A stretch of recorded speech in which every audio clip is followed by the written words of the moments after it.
¿Ya conoces las publicaciones del Centro Olof Palme? Te invitamos a conocer el Tratado de Libre Comercio de América del Norte 2.0, bajo la autoría de 10 especialistas, coordinados por María Cristina Rosas. En esta obra aprenderás sobre regionalismo, inversión extranjera directa, agricultura y ganadería, energía, telecomunicaciones, propiedad intelectual, reglas de origen, medio ambiente, cultura y mucho más. Adquiere ya el Tratado de Libre Comercio de América del Norte 2.0. Envíanos un mensaje a través de nuestras redes sociales para adquirir esta y otras obras del Centro Olof Palme México. Contáctanos hoy mismo.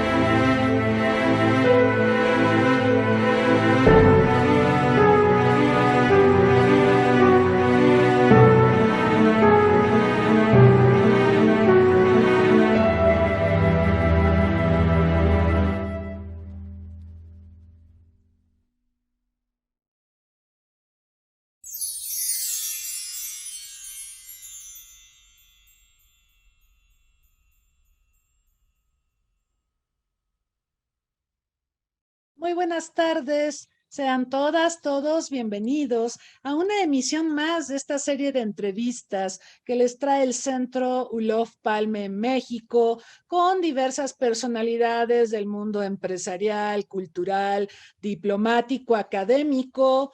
Y el día de hoy tenemos el placer de recibir en este espacio a Gabriela González Hernández, quien nos estará hablando de un tema sobre el que realmente hace mucha falta debatir, falta mucho conocimiento, me refiero a la educación financiera. Gaby, un placer, bienvenida, un gusto tenerte con nosotros.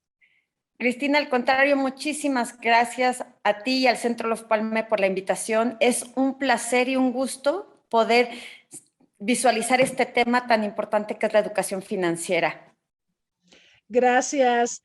Me voy a permitir presentar algunos datos curriculares de nuestra invitada, no sin antes recordarle a nuestro amable auditorio que pueden formular preguntas para ella aquí en Zoom o bien en Facebook Live, en los chats respectivos, y les voy a pedir a nuestros asistentes del Centro Olof Palme que pues nos apoyen trayéndolas a consideración de nuestra invitada. Gabriela González Hernández, les cuento, ella es egresada de la licenciatura de Contaduría Pública por el ITAM, realizó un diplomado en finanzas corporativas en la misma institución académica y posteriormente hizo una maestría en administración en el Instituto Tecnológico de Estudios Superiores de Monterrey.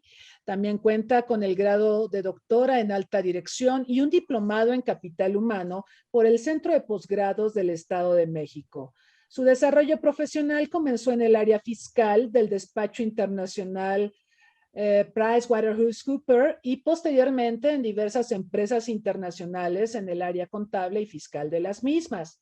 Su experiencia en el área docente es de 29 años en diferentes instituciones académicas como el propio ITAM, el Tecnológico de Monterrey, la Universidad Anáhuac, a nivel licenciatura, diplomados y maestría, así como diversos cursos a empresas. Es socio activo del Colegio de Contadores Públicos de México. Actualmente es presidente de la Comisión de Docencia e integrante de la Vicepresidencia de Vinculación Universitaria del mismo. Junto con la doctora Neri Rueda, es conductora y productora del programa de radio La Jugada Financiera, entrenamiento de bolsillo. Esto desde 2015. Este programa está enfocado en promover la educación financiera entre los jóvenes. Ha publicado diversos artículos en la revista Veritas del Colegio de Contadores Públicos de México, en el periódico Milenio y ha participado en diferentes proyectos de investigación. En la actualidad, como fiel creyente del poder de la educación y la información para mejorar la toma de decisiones, imparte talleres de finanzas personales continúa con su labor docente e investiga sobre la relación de los jóvenes y sus finanzas personales. Quizá lo más padre, lo que hace Gaby, pues es este enfoque a hablar con los jóvenes, a informar a los jóvenes, a formarlos alrededor de una necesaria cultura financiera. Gaby, pues fantástica tu formación y el trabajo que realizas, muchas felicidades. Y yo quisiera comenzar con una pregunta que seguro te hacen muchas veces. ¿Qué es la educación financiera y cómo debería gestionarse en las sociedades, sobre todo pensando en el caso mexicano? A ver, primero que nada, muy buena pregunta, Cristina, y gracias por la presentación.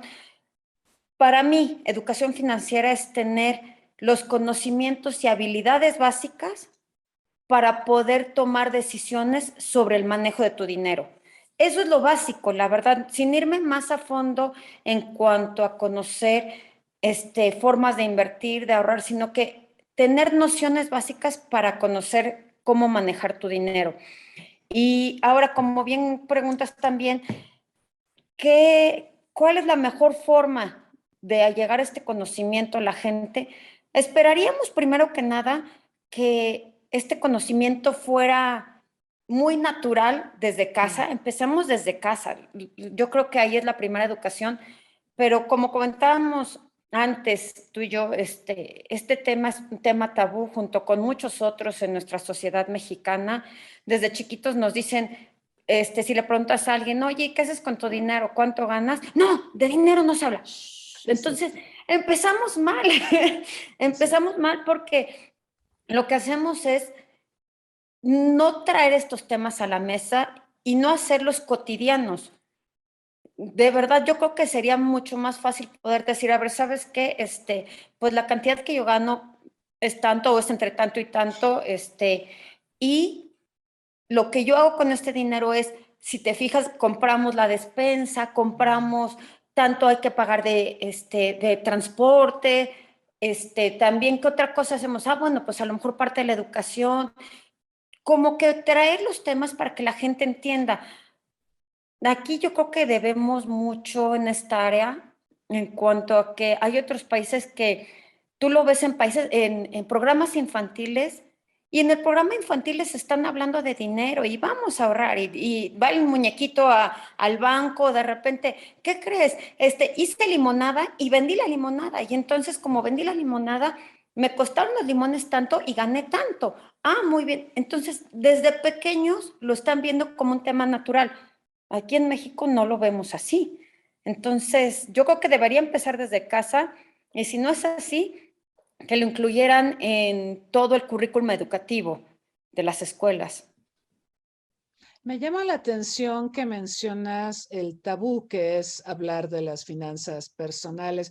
Pensaba mientras respondías anteriormente, hasta en Los Simpson vemos que compran los limones y hacen limonada y la venden. O vámonos al caso del expresidente Donald Trump, que incluso llegó a decir que él iba a cobrar $1 por ser presidente de Estados Unidos, que él no tenía necesidad de recibir sueldo, que porque pues él era millonario, ¿no? Y mostraba el cheque con el dólar.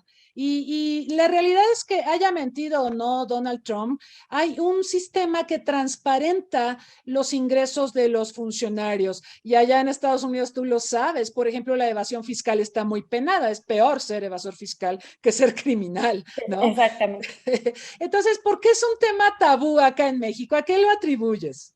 Yo creo que es cultura desde hace muchísimos años que nos tenían, no sé si como tema vedado desde el principio de, a ver, ¿cómo vas a hablar de dinero en tu casa, empezando desde ahí? Y llegabas a la escuela y tampoco, porque no podías decir ese tema, como muchos otros. Por ejemplo, yo te puedo decir que a lo mejor a mí me tocó crecer en una época donde hablar de sexo no se podía en casa, o todo era como que, bueno, no te preocupes, te dirán en la escuela. En la escuela te platicarán. Entonces, tú dices, bueno, y si no me platican, pues me platicarán los amigos. Y entonces es lo que yo le entendía a los amigos y lo que ellos sabían. Entonces, total, no era nada. Entonces, realmente no servía.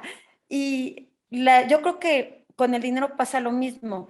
No te lo platican, pero entonces tú ves de repente que cuando eres niño que llegas a la escuela y hay gente que trae dinero para comprar cosas, hay gente que no trae dinero.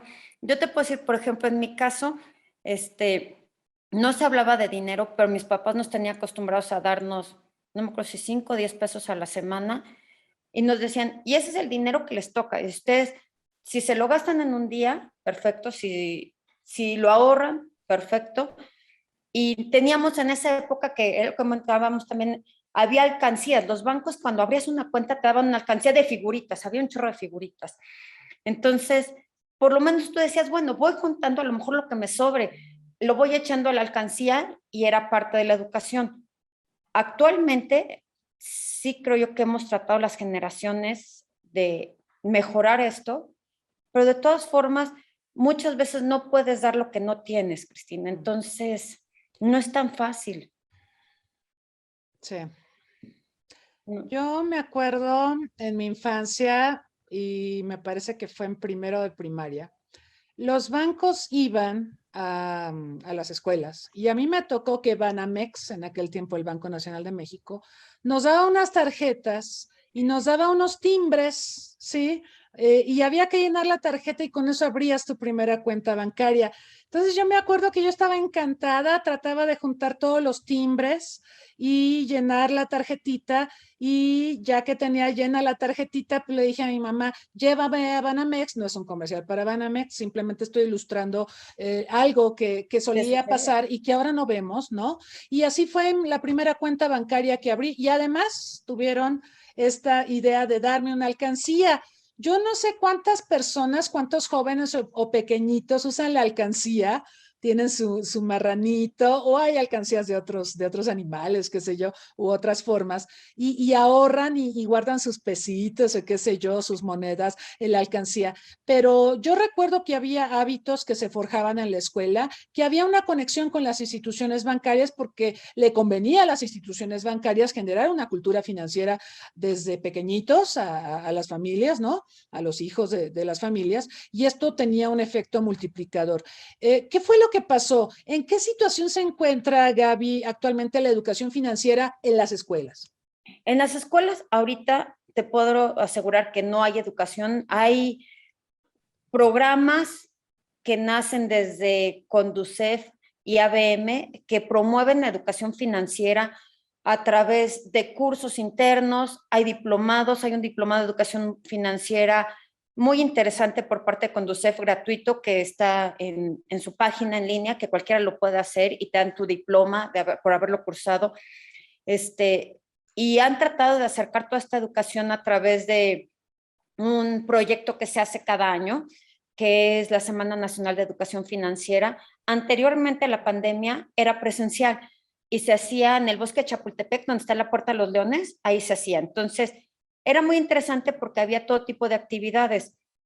Actualmente, debido a la pandemia, pues ha pasado de totalmente presencial a virtual. Esperemos a ver qué pasa este año con el semáforo epidemiológico, perdón. Y, pero existen este tipo de programas que ayudan mucho, pero el problema es que la gente no sabe de ellos. Yo te puedo decir acerca de esto. El año pasado participé evaluando un poco el proyecto tal cual de la Semana Nacional de Educación Financiera, de qué comentaban los jóvenes. No llegué a niños porque la edad más joven de la gente que participó creo que eran 12 años. Okay. La edad más alta que yo tuve en las encuestas fue de 70 años. Wow. Okay. Sí, y nos decían los jóvenes que ellos se enteraron gracias a la universidad, porque hicieron Conducef y ABM, la verdad, muy inteligentes, se acercaron a las instituciones educativas y las universidades promovieron conferencias de todo tipo. Había todos los temas relacionados con educación financiera, como ahorros, seguros, inversión, seguridad, retiro, muchísimas otras cosas. Y resulta que les preguntabas a los jóvenes y los jóvenes te decían que no conocían la Semana Nacional de Educación Financiera. Y a los que la conocían era porque habían visto algún letrero en redes o porque habían visto en algún espectacular, en un camión que iba pasando, que venía la Semana Nacional de Educación Financiera. Entonces, nos falta dar a conocer, nos falta llegar a más público, nos falta empezar desde más abajo, nos falta preparar a los maestros que van a dar esta educación. Entonces, como que la cadena que se tiene con hilo, todos los eslabones que deben estar presentes, nos falta un poco, Cristina, la verdad. Sí. Sí, totalmente. Ahora, nuestra sociedad es una sociedad desigual. Evidentemente, digo, es la realidad. Sí. Y evidentemente cuando, por ejemplo, nos dicen, usa plataformas móviles para que ante la delincuencia organizada tú ya no tengas que traer efectivo en el bolsillo. Bueno, sí, qué padre, ¿no? Pero el usar plataformas móviles yo no niego que sea una liviane y efectivamente te proteja un poco respecto a una situación desafortunada con la delincuencia organizada, pero es un sistema excluyente, es excluyente respecto a quienes no tienen acceso a las plataformas. Vámonos a zonas rurales donde ni siquiera hay acceso a internet, o hablemos también de la exclusión para personas con discapacidad o personas de la tercera edad.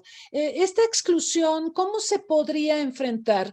¿Qué sugerirías en un momento dado para incluir a estos sectores de la sociedad que no tan fácilmente pueden acceder a esta clase de servicios? Mira, primero que nada, aquí antes de que puedan acceder a este tipo de servicios, voy un paso atrás, Cristina. Para mí, lo que creo que hace falta también primero es que la gente confíe en las instituciones financieras, generar esa confianza para poderse acercar.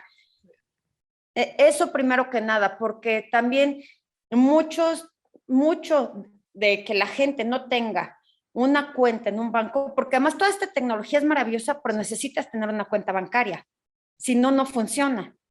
Entonces, hay que empezar un paso atrás y hay que generar esta confianza y esta credibilidad en las instituciones financieras. Por mala suerte, mucho de lo que oyes es lo que le dijo el compadre o la comadre, lo del amigo, porque no investigan. La gente normalmente no pregunta por miedo de lo que hemos visto a través de encuestas y demás, es que uno, la gente no confía en las instituciones porque tienen miedo a dar sus datos, tienen miedo a que los fiscalicen y que luego los tengan como que Hacienda me va a encontrar y qué va a pasar conmigo. No entienden que no tiene nada que ver, que sí, que el SAT sabe tus datos y todo, pero no es por ahí por donde va a llegar, que no va a pasar nada, que se sientan tranquilos. Eso la gente no lo sabe.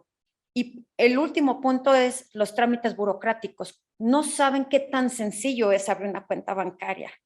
Entonces, partiendo desde ahí, yo me iría a que si tú ya tienes una cuenta bancaria, es mucho más sencillo ir poco a poco acercándote a todas las plataformas.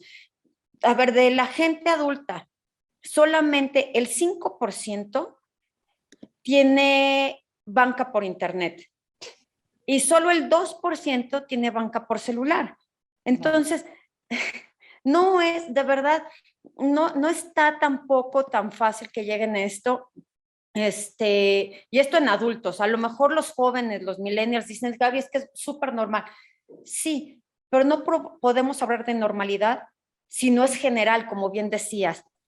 Si no hay esa inclusión, no solo a lo mejor de adultos mayores, porque además un adulto mayor, el saber cómo se usa, primero el celular, y luego de ahí acuérdate de la clave que tienes para entrar, acuérdate de la clave para mandar una transferencia, y no es la misma, entonces no está fácil, debemos encontrar mecanismos para que la gente tenga mayor facilidad de uso de esta tecnología. Y otra cosa es que sí, son teléfonos inteligentes, no son los teléfonos celulares normalitos que uno utilizaría para hacer llamadas, sino que debe tener, que puedan utilizar aplicaciones y demás. Entonces, falta mucho en cuanto a conocimiento, falta mucho en cuanto a confianza y falta educación en cuanto a uso de tecnología. Aunque todo lo tengamos a la mano, el que lo tengas a la mano no quiere decir que sepas cómo usarlo.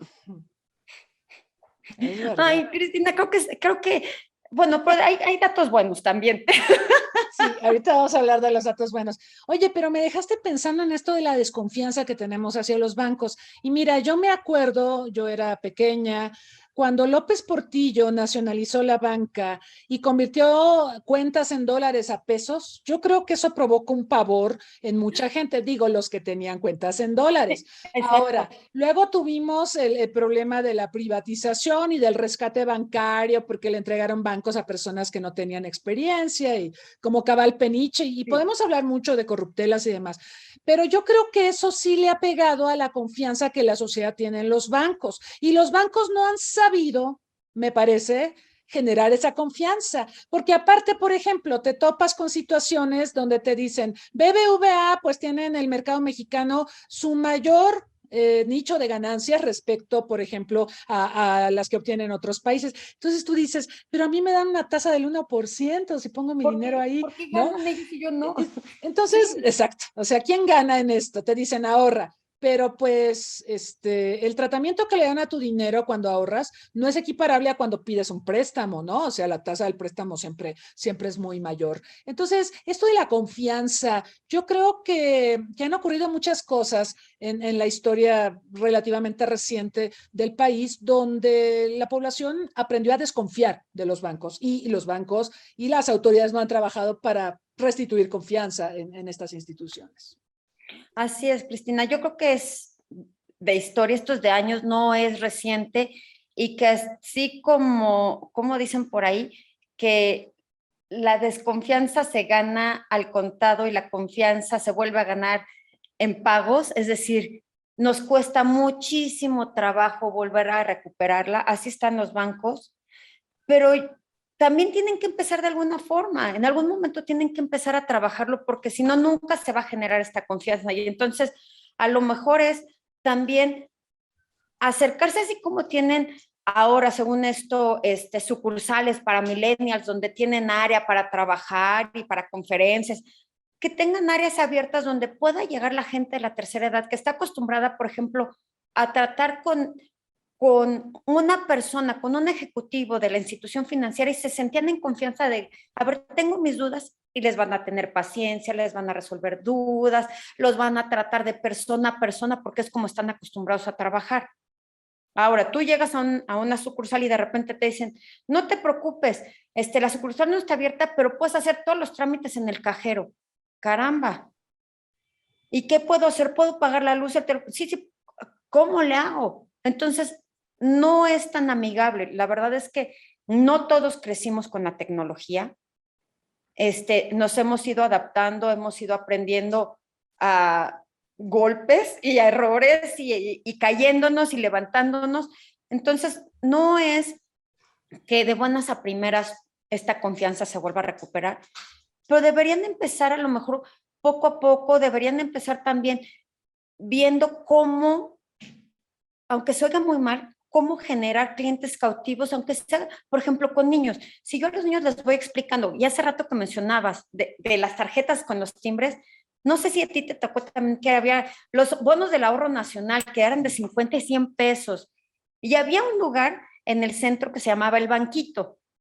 Y tú ibas y unos te ponían primero como cajero y entonces recibías y dabas préstamos y el otro al que llegaba a depositar. Entonces, te acercaban de una forma muy sencilla a la operación del banco. Yo no digo que, por ejemplo, está el MIDE, que el MIDE es fabuloso y es precioso, los invito a que lo vayan a conocer y tiene muchísimo de dónde aprender, pero necesitamos también cosas muy aterrizadas.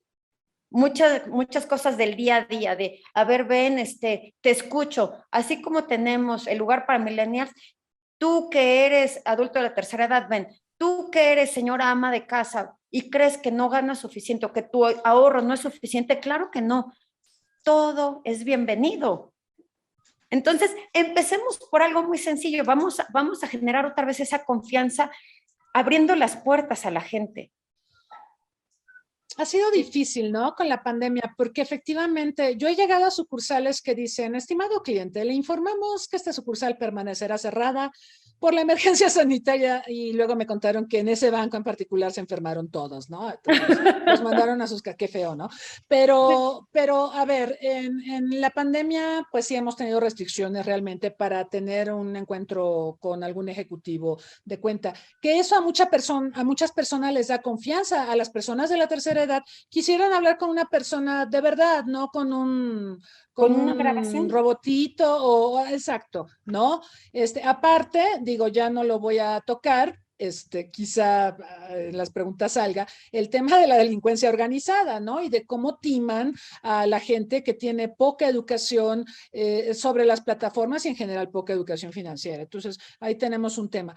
Pero se ha perdido este toque humano. Yo creo que todo se está automatizando, robotizando, no está mal, pero no habría que perder lo otro, porque estamos dejando otra vez, a propósito del tema de la exclusión, estamos dejando fuera a mucha gente que desconfía y con esto pues desconfía más, ¿no? Claro, por supuesto, y de verdad yo sí creo que no necesitamos demasiado, necesitamos nada más el poder ir con alguien y que nos resuelva y que a lo mejor yo llego y digo, oye, ¿qué crees? Sí sé usar la plataforma, sí sé, pero yo no sé qué le pasa. Intenté hacer esto, pero, ay, ¿qué crees? Ese movimiento que tú querías hacer no se puede hacer a través de la plataforma, tienes que venir al banco. Bueno, yo no sabía. Qué bueno que puedo venir y preguntar, pero ese tipo de cosas, mientras no tengas la cercanía o la confianza de llegar y tocar puertas y decir, bueno, voy y pregunto, adelante. El problema es ese, que no estamos tampoco acostumbrados a preguntar. No somos buenos clientes, Cristina, no somos personas, en general los mexicanos no acostumbramos preguntar. ¿Por qué? Porque nos da pena y porque estamos acostumbrados que luego preguntamos y cuando no sabe la otra persona nos dice, ay, bueno, pues mira, te inventa con tal de decirte no sé. Entonces, ¿crees que algo así va a pasar? Y debemos abrirnos a todo esto, decir, ¿sabes qué? Hay muchísimas posibilidades para todos. Vengan, ¿qué necesitas? Te escucho. ¿Quieres preguntar? Las veces que quieras, aquí estoy. Y empezar a lo mejor desde lo más básico de niños, jóvenes, adultos, adultos mayores. Tenemos productos para todo mundo y yo sí creo que muchos sí han buscado diversificar los productos para diferente población, pero no lo necesario, no lo que necesita el mercado, nos hace falta todavía. Sí, es cierto.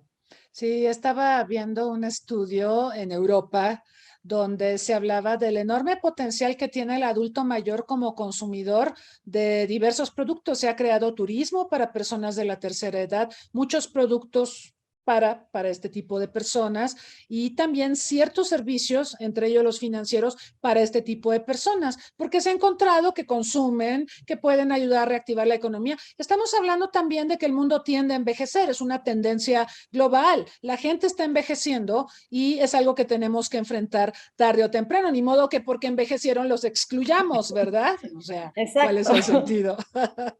exacto, tal cual. Sí. Ahora, también, Cristina, a lo mejor una parte que, bueno, que esto es independientemente de las instituciones financieras y de la confianza que hay con ellas. Hay algo que a mí me ha llamado mucho la atención también en todos estos años que he estado en esta parte de educación financiera, que por lo mismo que no lo tenemos tan cercana, la educación financiera, no sabemos manejarnos nosotros en la parte de emocional con el dinero. Entonces, aquí esto me encanta porque resulta que hay estudios que dicen que el sentimiento que te da manejar el dinero es muy semejante a tus relaciones amorosas. Entonces, que va de la mano cómo se generan esos lazos entre el dinero y las relaciones personales. Entonces, ese es otro punto que también hay que aclarar y que vale la pena también considerar que no solamente es la parte de afuera, lo que tenemos afuera disponible, instituciones financieras, educación financiera, etcétera. Empecemos por nosotros mismos, también que eso creo que es importante. Qué interesante, qué Me encantó tu interesante. cara. Sí, qué interesante, no lo había pensado, pero claro, es nuestra actitud hacia el dinero. Ah, qué interesante. Mucho, mucho, mucho, mucho, mucho. Y mucho es, por ejemplo, el simple hecho de, a ver, están viendo un partido de fútbol y en el partido de fútbol gana el equipo que tú querías, lo primero que haces es, ganó mi equipo, yo invito, quien quiere cerveza, yo invito. Es cierto. Y entonces tú a lo mejor gastas más cuando estás contento o a lo mejor cuando estás muy triste, la forma de compensar esa tristeza es ir a gastar dinero. Cuando estás muy enojado, puedes reaccionar de forma distinta. Por ejemplo, se ha visto que cuando hay problemas económicos, lo que más se vende para mujeres son labiales, lápiz labial. Que porque la mujer dice, ¿sabes qué? No puedo gastar en esa blusa porque no me alcanza. Bueno, por lo menos un labial, por lo menos voy a comprar un lápiz labial. Y entonces, ¿por qué? Porque es como el apapacho que te das, pero es apapacho económico, no apapacho psicológico, que es lo que necesitas. Entonces, sanas unas cosas con otras. Fascinante, fascinante. Es cierto, mucha gente cuando está triste dice, ay, me voy de compras, ¿no? Típico, me voy de compras, voy a comprar ropa porque me dejó mi novio o qué sé yo. Sí, sí es cierto, sí es cierto. Te voy a dejar pensando en esa y te voy a mandar luego, tengo una encuesta de que veas cómo es tu relación con el dinero, te la voy a mandar luego para que la hagas encantada, y te da mucha idea de cómo eres, cómo usas tu dinero, y no es, a ver, ojo, no es bueno ni malo, lo único es que te conozcas, porque hay, emociones que van a ser tus disparadores para ir y comprar o ir y gastar. Entonces, que aprendas a manejar esas emociones para que no, no tengas luego mayores problemas, porque luego resulta que vas y gastas dinero que no tenías o que tenías que utilizar para otra cosa, te deprimes más porque entonces ya no usaste el dinero en lo que lo tenías que usar y ya no tienes para cubrir a lo mejor el pago de la luz de ese mes o la despensa de ese mes, etcétera. Entonces, se vuelve, en lugar de ser un círculo virtuoso, se vuelve un círculo vicioso que te va absorbiendo. Entonces, el chiste es empezar a conocerse a uno también para mejorar un poco cómo manejas tú tu dinero, independientemente de todo lo que tenemos alrededor que nos sirva para mejorar nuestro manejo financiero, sino que también hay que considerar un poco más allá.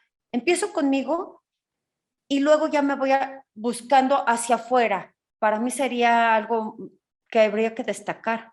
Claro, claro, porque de nuevo sería tu actitud hacia el dinero. Hay varias preguntas relacionadas con lo que estás diciendo, pero antes te quiero preguntar sobre las buenas noticias que nos puedes dar en materia de educación financiera, porque empezamos muy sombrías aquí Sí, no. y bueno, no, obviamente hay buenas noticias. A ver, Gaby, A ver, cuéntanos. mira, la verdad es que, mira, te voy a dar algunos datos, que acerca de una encuesta que se hace, que es Encuesta Nacional de Inclusión Financiera. Y la más reciente encuesta de Nacional de Inclusión Financiera se hizo con 57, haz de cuenta, se basa en la información de 57, casi 58 millones de personas, ¿sale? Oh, ok. Y donde nos dicen que casi el 47% tiene una cuenta de ahorro. Entonces, eso es bueno porque a fin de cuentas, el que lleguemos a más gente en cuanto a manejo responsable del dinero, y aquí más que nada no es que no lo manejen bien en su casa, pero en su casa puede ser que tengan posibilidad de que les roben, de que se les pierda el dinero, etcétera. Entonces, teniéndole una institución financiera, por lo menos tienes la seguridad de que está respaldado por una institución y dos, no te van a robar ese dinero. Entonces, eso ayuda muchísimo. Ahora, también tenemos que otra parte interesante también es que la gente está usando más tarjetas de crédito también y que se están acercando a más productos financieros como son los seguros, como son también las tarjetas de débito y también el uso de instituciones no financieras que permiten el uso de tarjetas de crédito como puntos de venta, como pueden ser las tiendas de conveniencia, etcétera. Entonces, el que tengan esa posibilidad ha mejorado muchísimo. De verdad, eso es algo muy, muy bueno. Y para mí eso es buena noticia, que la gente esté creyendo más y que esté usando más estos servicios, es un paso adelante. Ahora, de lo que estaba viendo también, por ejemplo, de las cuentas bancarias, el porcentaje de hombres comparado con el de mujeres, haz de cuenta, creo que son 4 puntos porcentuales de diferencia. No hay tanta porcentaje. Lo que hay diferencia es en el monto del ahorro. ¿Por qué? Porque aquí en México todavía está muy marcada la tendencia que en un hogar el que trabaja es el hombre y la mujer se queda en casa. Entonces, aunque ya vemos que hay muchas mujeres que están participando en la economía del hogar, ya sea en trabajos pequeños o simple y sencillamente vendiendo, lo que sea, vemos todavía diferencia en el importe en las cuentas, pero está muy cercano, Cristina. La verdad, el que haya la posibilidad de que las mujeres también se estén acercando a estas cuentas bancarias es fabuloso. ¿Que nos falta mucho? Sí, nos falta mucho, claro que sí, porque además la encuesta de todo esto es de los que están dentro de las instituciones financieras. No tenemos a los que están fuera de las instituciones financieras, pero es muy bueno. Y, por ejemplo, otro dato que se me hace maravilloso es en esta Semana Nacional de Educación Financiera, la que fue el año pasado, en 2021, participaron 1.800.000 personas, transitaron por estas, fueron 2 semanas. Entonces, 1.800.000 son muchísima gente. Entonces, por lo menos estamos haciendo algo bueno, palmadita porque vamos mejorando, vamos caminando hacia lo que tenemos que ir. Ahora tenemos que hacer que todo esto sea visible, que la gente se acerque, que pregunte, que sepa que existe todo esto. Entonces, va a haber muchísimo más adelante por parte de varias instituciones que están acercando todo esto y que además lo que se busca también, y esto es que se me hace muy rescatable, esta Semana Nacional de Educación Financiera donde participan bancos, aseguradoras, afianzadoras, fondos de inversión, etcétera, no se permite la promoción de los productos de estas instituciones. ¿Por qué? Porque aquí lo que queremos es que sea la participación desinteresada de las instituciones para beneficio propio y que sea para beneficio de la comunidad. Entonces, yo te acerco todo, te acerco educación, te acerco lo que quieras saber y me acerco a ti para que preguntes lo que quieras. Ahora, yo no voy a estar aquí para promover mis productos, no, sino que hoy lo hago por ti porque me interesa que, no sé si sea yo o sea alguien más, pero que el gremio siga ganando más adeptos y gracias a eso la sociedad también tenga cierta confianza y mejore y que la comunicación entre la gente, porque todavía sigue siendo mucha comunicación de boca en boca, de la publicidad, entonces que esta publicidad sea buena y entonces a lo mejor tú ya si le digas, ¿qué crees? Me enteré que pasa esto, esto y esto. ¿Y cómo te enteraste? Es que oí en una conferencia que decían esto y tomé notas y me dijeron que podíamos ir a preguntar y entonces fui a preguntar y me fue bien. Entonces, hazlo tú también. ¿Sí me entiendes? Hay buenas noticias, Cristina, de verdad yo sí creo que hay muchas buenas noticias todavía. Muy bien, muy bien. Y esto de 1.800.000 personas participando en la Semana de Educación Financiera me parece un dato formidable. Claro, también tenemos que partir de que en la virtualidad parece que es más sencillo que la gente se dé un tiempito y se conecte y participe, ¿no?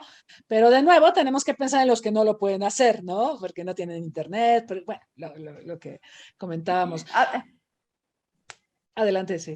No, bueno, si quieres nada más te comento rapidísimo para que sepas, por ejemplo, de esto. Tenemos, bueno, cuando los que estén interesados, desarrollamos un curso de educación financiera gratuito en línea, que entre 2 instituciones que son con las que yo colaboro. Y se dio con un convenio que se hizo con la SEP del Estado de Hidalgo para estudiantes de bachillerato y preparatoria. Y se les dijo, a ver, aquí está, los mismos de la Secretaría de Educación Pública del Estado se encargaron de decirles los maestros a los jóvenes, a ver, está disponible, quiero que se conecten. 140,000 estudiantes entraron, Sí. Cristina. Wow.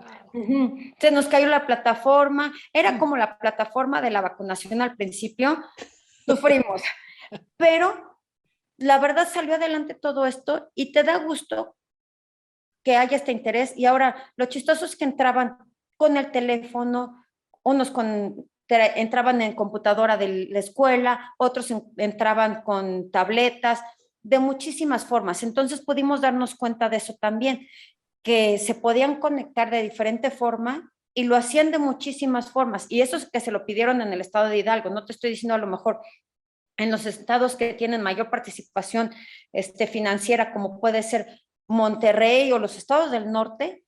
Entonces yo sí decía, sí hay mucho beneficio cuando hay participación en común, cuando se logran estas alianzas, la sinergia es fabulosa. Entonces, podría ser también, yo sé que nos falta en tecnología, nos falta que llegue el internet a muchos lugares, debemos esos recursos todavía a mucha gente, pero que vamos pianito y que a lo mejor no nos damos cuenta que sí se puede hacer muchísimo más con la ayuda de otras instituciones. Sí, claro. Sí, 140,000. No es mal número, excelente. Sí, es cierto, poco a poquito. Sí. Tenemos varias preguntas. Hay una pregunta del ingeniero Roberto Robles que te felicita por el trabajo que realizas y te Gracias. pregunta si las remesas que reciben las familias mexicanas de nuestros expatriados en Estados Unidos han ayudado a bancarizar a la población mexicana. Tenemos un problema muy grande y muy buena pregunta. Mil gracias, Roberto. Gracias por estar escuchándonos. Las remesas tenemos un problema. Cuando mandan las remesas, nuestros queridos paisanos, muchas de las instituciones que utilizan para mandar las remesas no son instituciones financieras. Es cierto. Bien. Entonces, no llegan a México por medio de instituciones financieras, eso cabe aclararlo. Llega por ciertas empresas que se consideran como puntos de venta, como las tiendas de conveniencia y otras tantas de este tipo. Y entonces los recursos que recibe la gente, y ese es otro que debemos también por ahí, Cristina, de los puntos que debemos para la sociedad. La gente recibe esas remesas que tanto trabajo les cuesta a los migrantes y ellos lo mandan para que mejore la situación de la familia y la familia la termina gastando en la presentación de 3 años, en los 15 años, ay, perdón. No, está bien, ¿Ven? Y en la fiesta del pueblo, y entonces todo ese trabajo ahí quedó, y también el dinero que ellos reciben, ellos lo retiran tal cual y lo tienen bajo el colchón. Entonces, también tienen mucho riesgo. De verdad, debemos por los dos lados. La gente que tanto trabaja en Estados Unidos para conseguir ese dinero, que no están bancarizados, además, porque tienen mucho miedo y no están bancarizados. Es cierto. Y del otro lado, los que reciben las remesas no tienen la educación financiera de que vamos a ahorrar para cuando se necesite, porque no sabemos si nos va a poder mandar todo el tiempo, ¿no? Y entonces se gastan el dinero y no hay, de punta a punta, no hubo ninguna forma en que los dos se pudieran coordinar para que ese esfuerzo sirva para mejorar realmente a esa comunidad, o por lo menos a su familia. Sí, es cierto. Y además el consumo de bienes de consumo, se compran la telesota, el super estéreo. Exacto. Sí, exactamente. Entonces, sí, ahí la verdad me encantaría poder decirles que las remesas también vienen por el sistema financiero, pero no, por eso es parte de lo que está buscando también el gobierno. Y no es, a ver, a lo mejor la gente lo ve como, ay, bueno, es beneficio para el gobierno. Es beneficio para todo el mundo. El que la gente esté bancarizada implica que haya inclusión. Entonces, esa inclusión es lo que estamos buscando. Ojo, yo no digo con qué banco se vayan. lo que estamos buscando es la finalidad, que es esa inclusión financiera de la gente. Sí. Punto. Sí. Te pregunta, también te felicita Amelia González, dice que el tema es fascinante. Te pregunta lo siguiente, en China y en Japón hay un hábito de la población a ahorrar, porque estos países han vivido guerras y han sabido que hay tiempos malos y en los tiempos buenos hay que prepararse para los tiempos malos. En México no tenemos hábitos de ahorro. ¿Influye esto que se percibe corrupción en las instituciones o se trata también, porque México ha vivido tiempos malos, de que la población prefiere vivir el momento y no prepararse para el futuro? ¡Wow! ¡Qué pregunta! Qué triste, pero sí es cierto, de verdad, yo justo estaba pensando ahorita que leías la pregunta y creo que mucho es, como decían los chavitos, a bailar, que el mundo se va a acabar. Creo que no tenemos el hábito, ojo, yo no digo la cultura, el hábito del ahorro. Nos falta mucho generar ese hábito y de entender que ese ahorro debe ser para contingencias, para el retiro. La verdad, yo les preguntaría desde ahorita a la gente que está en sus casas, vean qué imagen o qué actitudes tienen ustedes con el dinero, qué tanto ahorran y qué tanto saben en sus hijos o sus parejas cómo ahorran. Entonces, por ejemplo, yo te puedo decir algo, me van a decir, ay Gaby, tú por cuadrada, pero, por ejemplo, en mi casa a mis hijos de chiquitos les dábamos 10 pesos y de los 10 pesos les decíamos, 3 ahorras, 3 gastas y 3 lo donas. ¿Y por qué? Porque decíamos, tienes que aprender a disfrutar y a gastar ese dinero de una buena forma. Tienes que aprender a ahorrar para que tenga una finalidad. No quiere decir que lo inviertas y ganes dinero, no. ¿Qué te quieres comprar en un futuro? Hacer el hábito del ahorro para alcanzar metas más grandes. Y tercero, que todos tenemos que poner un granito de arena por la sociedad. Entonces, yo no digo que sea el 30%, yo sí digo que debe ser una parte de lo que tú tienes, lo que me digas, lo que sea que tú ayudes y que también retribuyas un poco a la sociedad. Entonces, por ejemplo, acá sí les teníamos mucho esa costumbre a mis hijos. Y con el paso de los años ha ido evolucionando a ver, abren su cuenta, cómo la manejas, separa, plantea las metas, lleva el control de tus gastos. Entonces, empecemos nosotros por ver qué hacemos nosotros y cómo se los inculcamos a los hijos. Ojo, si me dicen, Gaby, pero es que yo no he ido a abrir una cuenta. Ok, ¿cómo manejas tu dinero del gasto del mes o de la quincena? Si me dicen, es que yo lo tengo en sobres, maravilloso, ya por lo menos lo tienes en sobres y lo tienes separado, ya tienes cierto control. Ojo, yo aquí no digo que haya mal control. El que tú te percates de cómo manejas tu dinero es fabuloso, porque de repente dices, ¿qué crees? En este sobrecito tenía para el transporte o para gasolina, lo que tú me digas, y resulta que me quedaron 100 pesos. Perfecto, esos 100 pesos los puedo usar para ahorrarlos o a lo mejor con estos 100 pesos tengo chance de ir y comprar algo que me hacía falta o etcétera. Entonces, esa parte de cómo controlamos también viene mucho de casa. Entonces, yo sé que hay culturas como los japoneses y los chinos que ahorran y guardan y demás. Nosotros no nos tocó porque a lo mejor no tenemos ese hábito, pero empecemos a desarrollarlo, nunca es tarde, y empecemos a predicar con el ejemplo. Entonces, si me dicen ahorita, ¿cómo lo veo? Pues sí, sí es triste, pero no tiene por qué ser así. Podemos empezar a hacerlo. Nunca es tarde. Sí, hay que empezar a hacerlo. Y bueno, no porque pensemos que tenemos cierta edad, ya se pasó la edad y ya no lo podemos hacer, ¿no? Ahorita que hacían esta pregunta, me quedé pensando en el problemón que tenemos con las Afores y con lo que pasó en pandemia. Mucha gente echó mano de los ahorros para el retiro, porque se quedó sin empleo y porque pues la familia come y tiene necesidades, pero mucha gente dilapidó estos recursos en pandemia.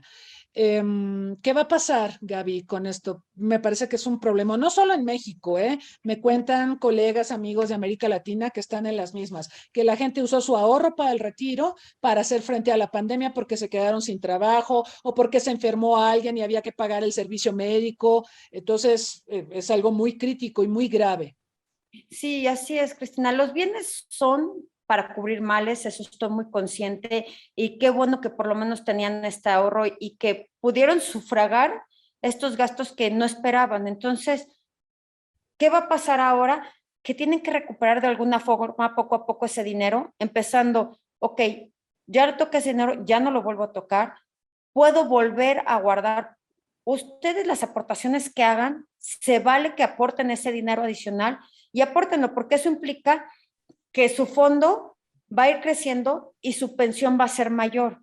Aquí hay algo chistoso, Cristina. Yo estaba leyendo también el otro día que de los millennials, el 37% considera que cuando ellos lleguen a la edad de retiro, algún familiar los va a cuidar y los va a mantener. 37% se me hace altísimo. Cuando tú dices, yo esperaría que a cierta edad, pues a lo mejor que yo no mantenga a nadie y que no me mantengan, eso sería lo óptimo, la verdad.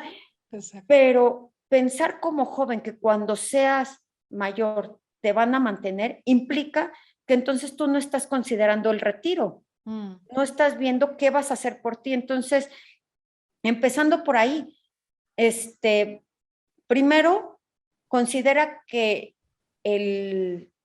la afore que tenemos o el retiro, la importe de retiro que vas a tener, sí, gracias a la ley que cambió el año pasado, va a mejorar un poco más el importe con el que te vas a poder pensionar. Creo que, haz de cuenta, si se podían pensionar con 3,000, creo que se va a 7,000 pesos mensuales. Sí, pero para cuando te retires, a lo mejor ese dinero no va a ser suficiente. Entonces, tenemos que seguir ahorrando y pueden utilizar la misma Afore para recuperar eso que utilizaron, metiendo 100 pesos al mes, lo que sea ayuda, porque acuérdense que además ese dinero no lo van a tocar y lo que genera de intereses se va a ir sumando y les van a dar después intereses sobre los intereses, que son los intereses compuestos. Entonces, hay que aprovechar eso.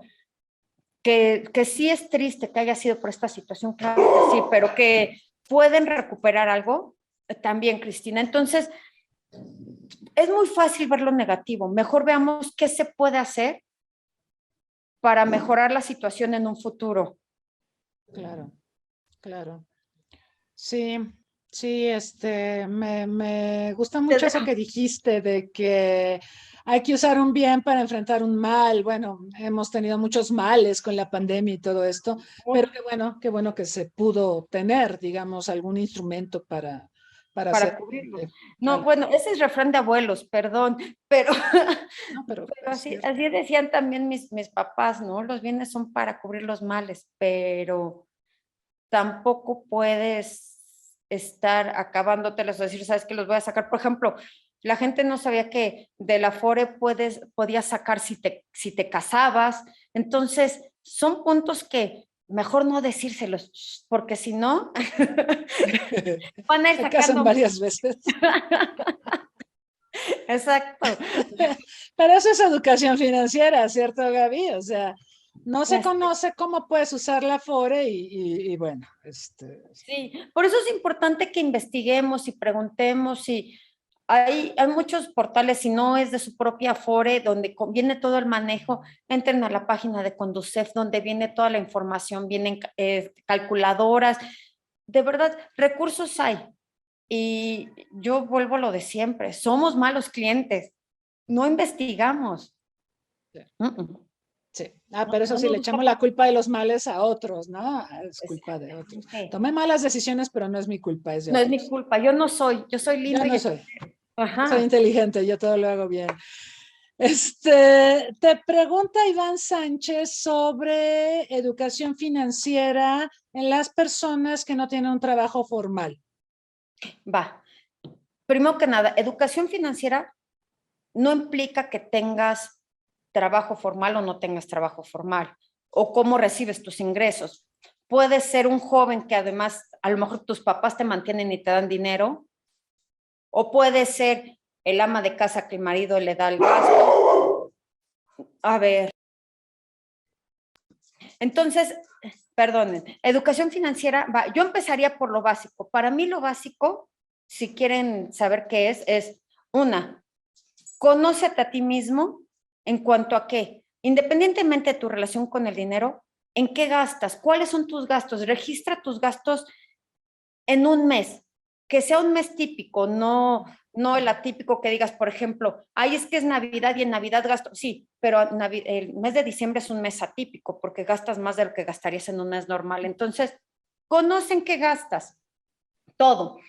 Así me digas, es que yo me gasto a veces para el café y para y de repente me gusta comprarme el refresco y las papitas.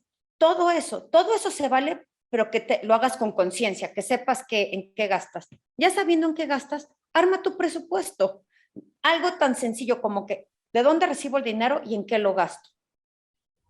Empecemos por ahí, no importa que tengas un ingreso fijo o no tengas un ingreso fijo. Si no tienes conciencia de en qué gastas, así ganaras millones de pesos, igual se te iría porque no sabes ni en qué lo usas. Entonces, para mí sería, una, conócete, escribe, anota todo esto que estás viendo, en qué estás gastando y cuáles son tus ingresos y haz un presupuesto.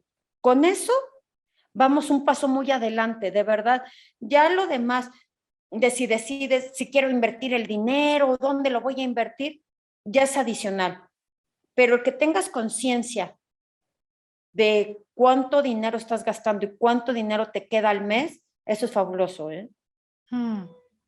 Sí, que no gastes más de lo que ganas, siempre te dicen eso.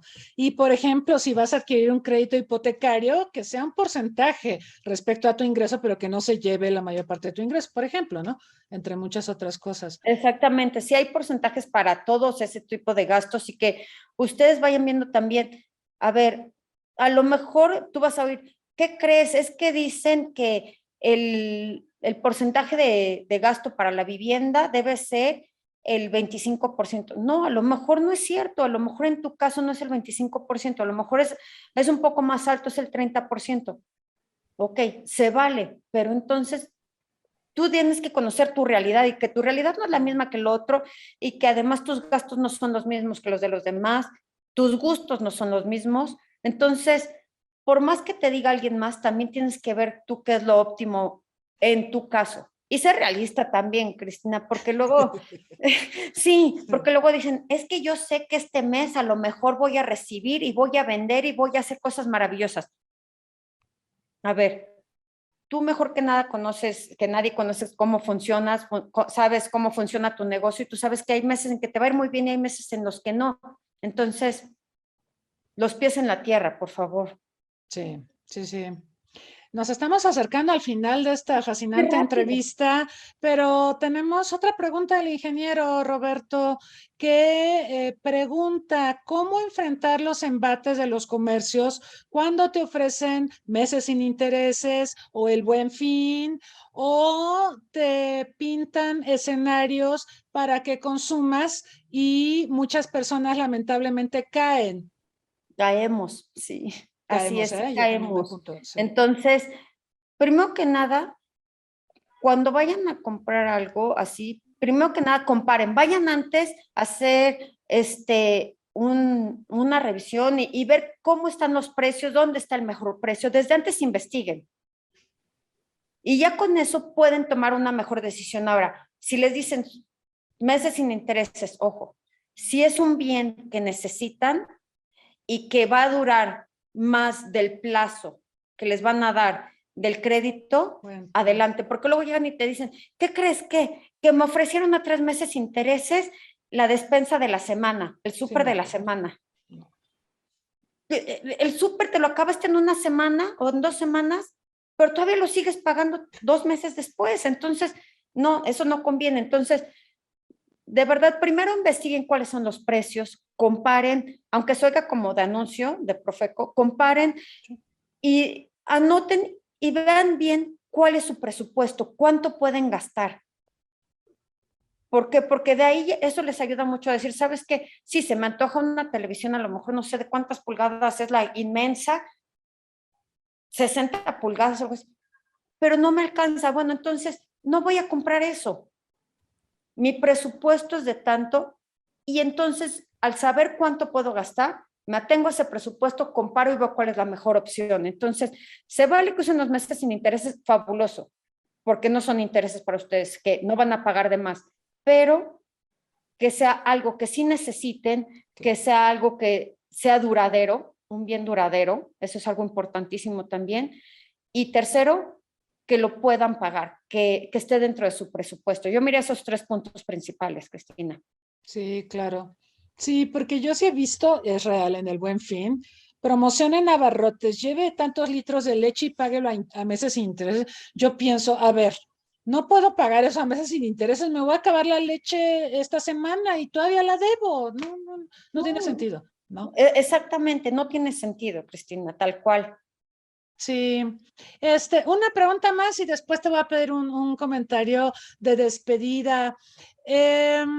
¿Cómo podemos enfrentar la problemática de la exclusión de adultos mayores, en general de servicios financieros? Ya habíamos hablado de este tema, pero en general de los servicios bancarios en una población que tiende a envejecer, porque pues es un hecho que vamos para allá todos, ¿no? Algunos antes, Sí, algunos después. así es, todos vamos para allá, y además, por cómo va avanzando la tecnología, yo creo que los que tenemos cierta edad, en algún momento sentimos que la tecnología nos sobrepasa y que no sabemos qué hacer. Entonces, yo como recomendación diría a las personas, vayan y pregunten, de verdad acérquense a la institución financiera, que todavía hay gente físicamente ahí trabajando y que para eso les pagan. No les pagan para estar observando quién entra y quién sale y dando los boletitos de a ver qué número le tocó. No, de verdad, su función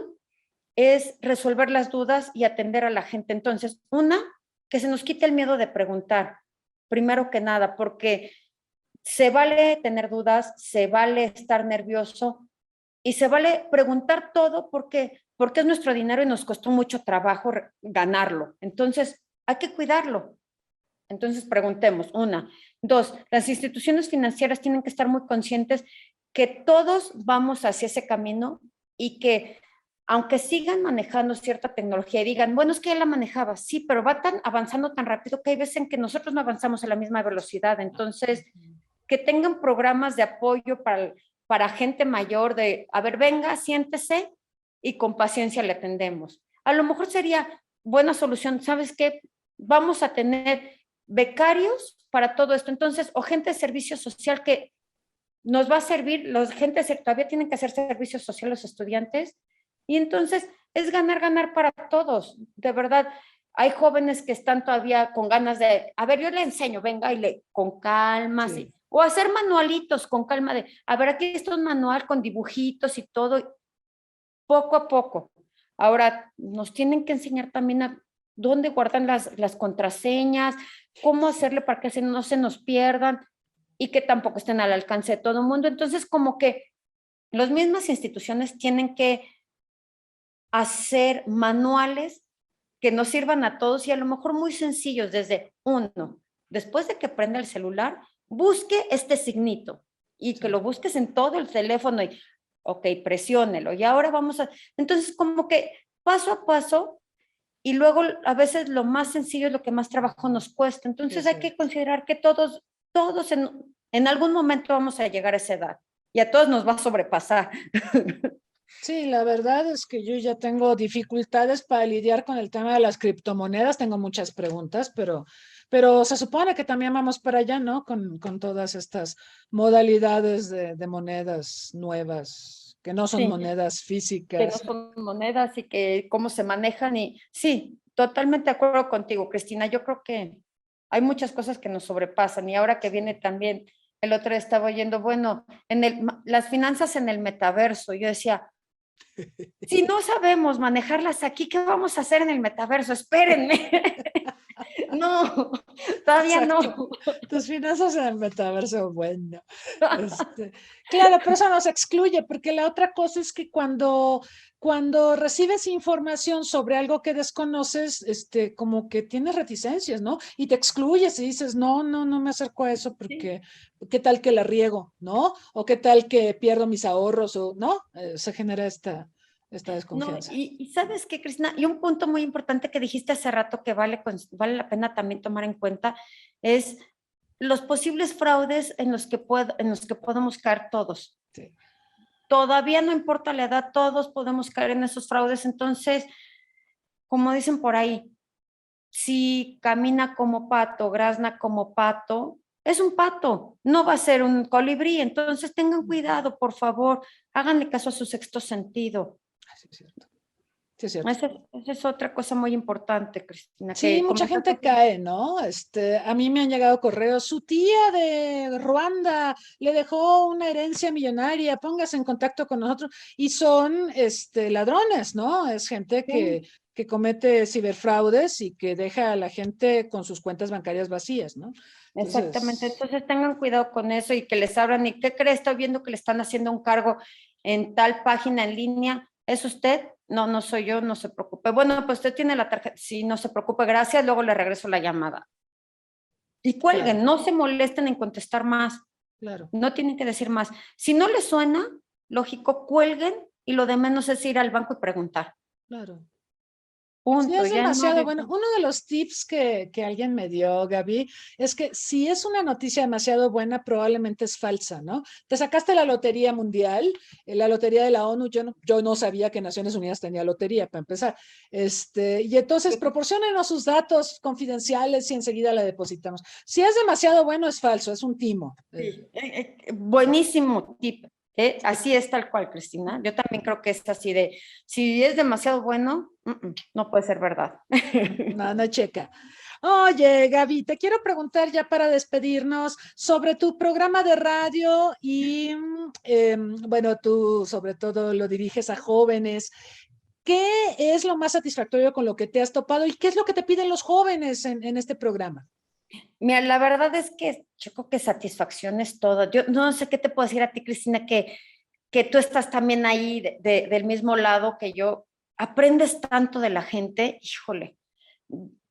A mí eso es lo fabuloso. Aprendo tanto de la gente y hay muchas cosas que luego uno las da por hechas por ser muy comunes o muy sencillas y resulta que no son ni tan comunes ni tan sencillas. Entonces, yo agradezco porque he aprendido muchísimo de todos mis invitados y de todo tipo, desde fiscalistas, asesores de negocios, emprendimiento.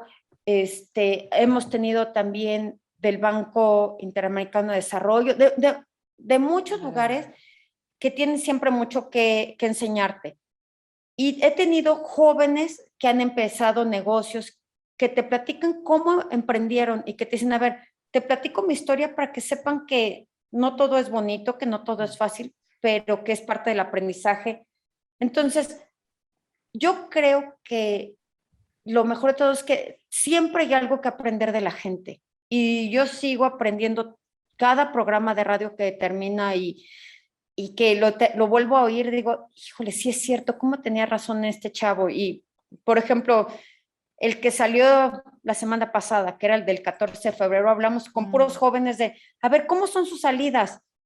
Y te empiezan a platicar y oigan, y cómo gastan y entonces ahorran, no ahorran, cómo funciona la dinámica del dinero entre los jóvenes, y si ella paga, ¿qué haces o no paga?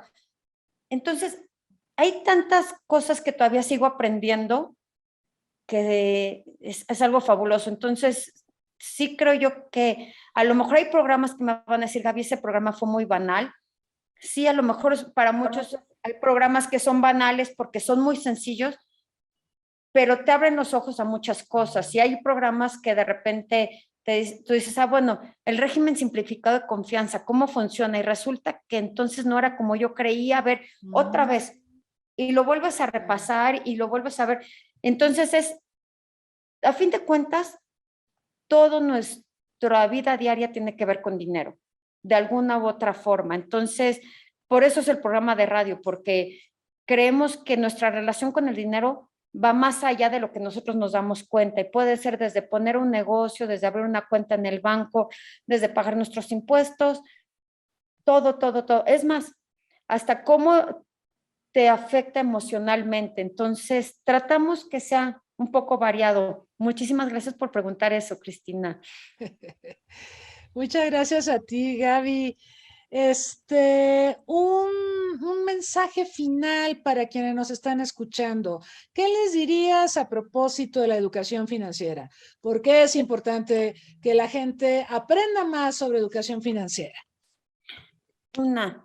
El dinero, la verdad, va a estar siempre presente en nuestras vidas y nos cuesta mucho trabajo ganarlo. Entonces, aprendan a manejarlo. El manejar de una forma más eficiente el dinero nos permite tener paz emocional y nos va a permitir también estar mejor nosotros psicológicamente. De verdad es que se oyen tantos problemas emocionales, psicológicos por la falta de dinero, que creo que no tenemos que llegar a eso. Entonces yo nada más les diría, empiecen por ustedes, empiecen por manejar poco a poco su dinero, manejar su relación con el dinero, conózcanse, hagan un presupuesto, anoten todos estos datos, anoten la información de cómo van gastando, y yo creo que es todo poco a poco, todo va a ir fluyendo y siempre es buen momento para empezar. Para mí eso es importantísimo. Siempre es buen momento. Si nunca lo había hecho, pero hoy sí, va, hoy sí. Y si esta semana se me fue y gasté de más, ok, anótalo, fíjate qué pasó, fíjate por qué gastaste de más, cómo estabas, qué fue lo que provocó que gastaras más. Y trata de que ya no te afecte y que vuelvas a empezar y a retomar tu camino. Eso diría yo, Cristina. Muy bien, Gaby, muchas gracias. Y creo que pues ahora en pandemia, en que hemos enfrentado momentos tan complicados, pues aunque hayamos tenido que gastar más en las circunstancias de la salud y en muchos casos por la pérdida del trabajo, y tuvimos que echar mano de los ahorritos o de las afores, como comentábamos, pues se puede recomenzar. O sea, la vida sigue. Hay que tener una buena actitud al respecto y seguir aprendiendo. Como decías tú a propósito de tu programa de radio, yo también recupero eso. Se aprende mucho de los invitados, son especialistas en temas tan diversos, el conocimiento es tan amplio que la verdad siempre es muy grato recibir a personas como tú en este espacio, y te agradezco muchísimo tu tiempo y tu disposición, y espero que tengamos oportunidad de regresar a estos temas más adelante. Agradezco Cristina, también. a ver, rapidísimo, te Perdón. comprometo aquí con todos. Tienes que venir a mi programa de radio. Sí, claro, por supuesto. Con todo Ok, gusto. esa me la Con todo debes, va de gusto. regreso. Va La de regreso de invitación. que, pues sí, favor con favor se paga, por supuesto. Con todo gusto, con todo gusto, Muchas Gaby. gracias. Y bueno, les agradecemos a todos los que nos han acompañado en esta transmisión, al equipo del Centro Olof Palme, a quienes nos siguen en Facebook Live. Los invitamos para este jueves para nuestro seminario sobre China. Recuerden que ayer cumplimos 50 años de relaciones diplomáticas con China, y hay varios eventos alusivos que se van a estar desarrollando a lo largo del año, pero pues nosotros tenemos este seminario. Vamos a hablar de la diplomacia, de las relaciones internacionales de China, de sus vínculos con las grandes potencias y con América Latina. No se lo pierdan, es a las 9 de la mañana. El próximo martes, a propósito de China, nos van a acompañar, tenemos programa doble, los embajadores José Luis Bernal, él fue embajador de México en China, pues antes de que llegara Jesús Seade allá, fue quien antecedió de hecho a nuestro actual embajador, y también nos va a acompañar ya más tarde el empresario Ley López. Sergio Ley López. Él fue embajador de México en China durante la presidencia de Vicente Fox. Entonces vamos a tener las visiones tanto de un embajador de carrera, como lo es José Luis Bernal, como de un empresario que hizo una gestión muy interesante en los tiempos de Vicente Fox, y todo esto alrededor de los 50 años de las relaciones bilaterales entre México y China. La entrevista con José Luis Bernal será a las 2 de la tarde y con don Sergio Ley López a las 6 de la tarde. No se las pierdan, siempre es interesante recuperar la experiencia de estos personajes que han representado a México en un país tan importante como la República Popular China. Sin más, pues les agradecemos nuevamente el favor de su atención, les pedimos que se sigan cuidando y hasta la próxima. Muchas gracias. Hasta pronto.